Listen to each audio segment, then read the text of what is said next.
Coming up, the cleanup continues 1 week after the storm. Ice and snow remain packed along streets and sidewalks. How pedestrians are taking to those lingering issues, including those with mobility problems. Deadly cold. The deaths of 3 people in Virginia, police say, were caused by brutal conditions. What neighbors have to say, and the health warning for residents.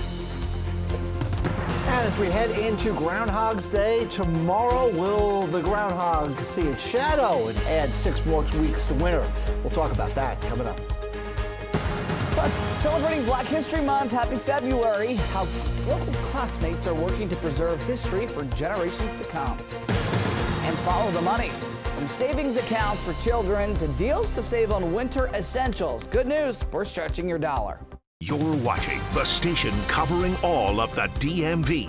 This is DC News Now. Good Sunday evening, everybody. Thank you for joining us for DC News Now at 9 o'clock. I'm Ben Dennis. Weather troubles remain top of mind here at home, including in the district. Cleanup is continuing tonight, a week after that storm, which turned snow into sleet and into patches of remaining ice. This video was taken on North Capitol Street near Florida Avenue today. That cleanup at that spot caused a big traffic jam. And that so-called snowcrete, snow concrete mixture is still quite an issue, including for those with mobility issues. Moments from now, our Dave LaValle reports as crews continue that cleanup. Meteorologist Scott Sumner is standing by. Scott, we're beating a dead horse at this point, but it's cold, cold, cold, and it's just going to continue. Yeah, that cold out there and that wind chill in particular has really been plaguing us here over the last several days. And this morning it was not much better. As you can see around the region, Mount Vernon -7 is what it felt like earlier on in the morning. U.S. Capitol at 0. Shenandoah in the Shenandoah Valley, 15 below. Leesburg 9 below. Sterling 5 below. Arlington 1 below. And in Maryland, McHenry up in Garrett County 24 below. Frostburg 22 below. Frederick and Germantown coming in at 10 below, and Gaithersburg at 5 below. The high today wasn't much better. The actual temperature is 25 degrees. So once again, we were below that 32-degree mark, adding to the totals here of consecutive days where we have not reached the freezing mark yet. That makes it 9 days. And definitely now we are really, truly crushing the old record of 6 days. And that's since 2000. But we have records that go back older than that. Weather headlines here. Monday morning wind chills again near 0 as the breeze continue. Will we see 6 more weeks of winter? Will the groundhog predict that? It's above freezing, though, on Tuesday, and some light snow possible this week. We'll talk all about that and show you the 7-day forecast. Ben, back to you. All right, Scott, thanks. Take a look at this. Virginia State Police are reminding drivers to make sure your cars are clear of snow and ice because this could happen. Scary stuff. This photo was taken on I-95 in Spotsylvania County. That's where a state trooper responded to a crash involving a box truck hit by flying ice. It smashed the windshield and even went inside of the cab. The driver says that ice flew off from another car and no doubt shattered almost every single inch of that windshield. Thankfully, the driver only sustained minor cuts from that incident. But the freezing temperatures are being blamed for 3 people dying in northern Virginia.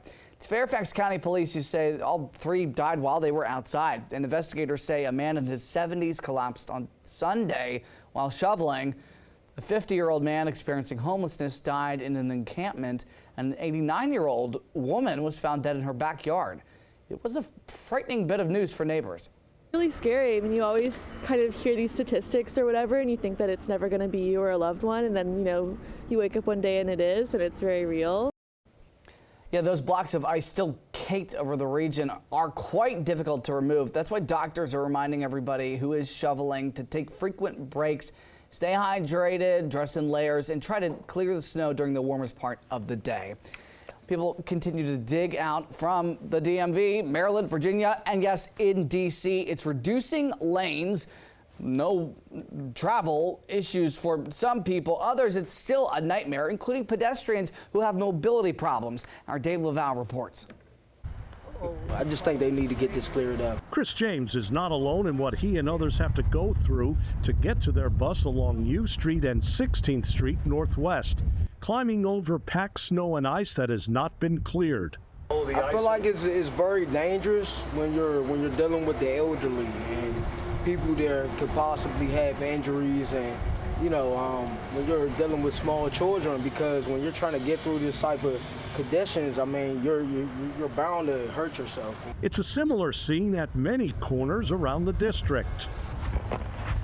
Our Susan Tran captured this video Saturday of a person in a wheelchair who had to navigate around the weather obstacles. As bad as things look, things are actually improving here and around the district.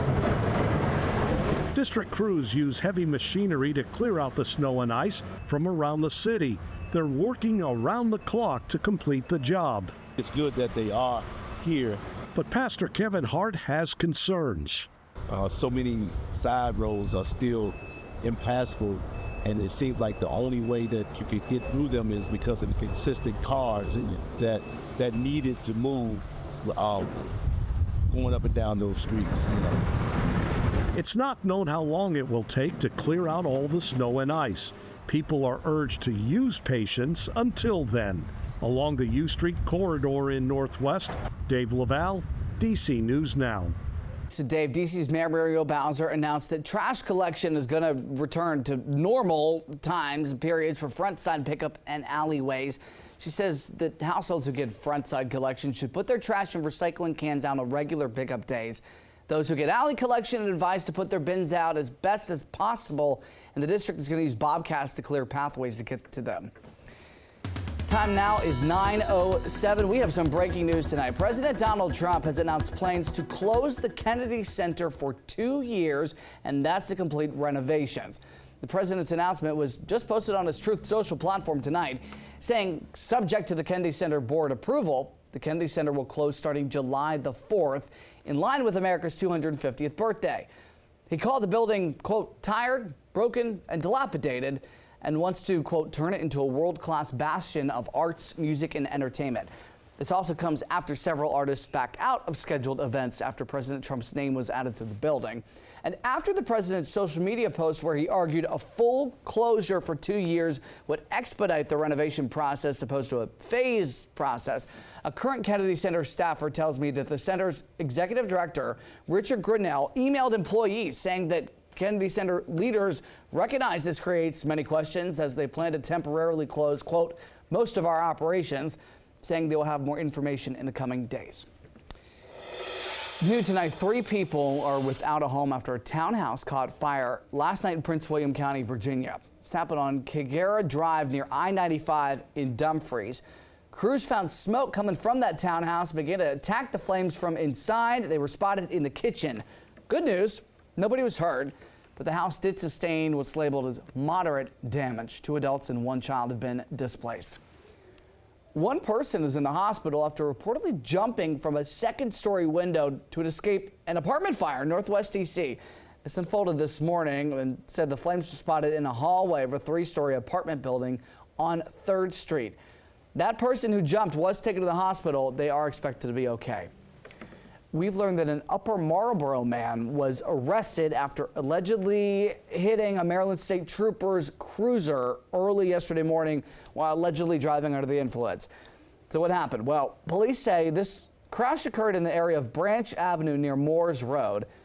Police say a trooper was standing outside of his cruiser to check on a vehicle parked on the side of the road when an F-150 hit the back of the trooper's cruiser, and the cruiser hit the trooper. They were sent to the hospital and are expected to be okay. The driver, identified as 32-year-old Rashad Devon Shield. He's being held in Prince George's County. The calls for President Trump to oust Homeland Security Secretary Kristi Noem are growing louder, and particularly those opposing the tactics of ICE agents. Maryland Congressman Glenn Ivey says ICE and its funding need to be reined in. Our Tosin Fakile has more. He tells me they have to claw back some of this DHS funding. He says the point is to get the attention of the agency, to rein in their people and get them to follow proper policing tactics. Ivey says he also believes that people's voices calling on Congress to take action when it comes to DHS funding.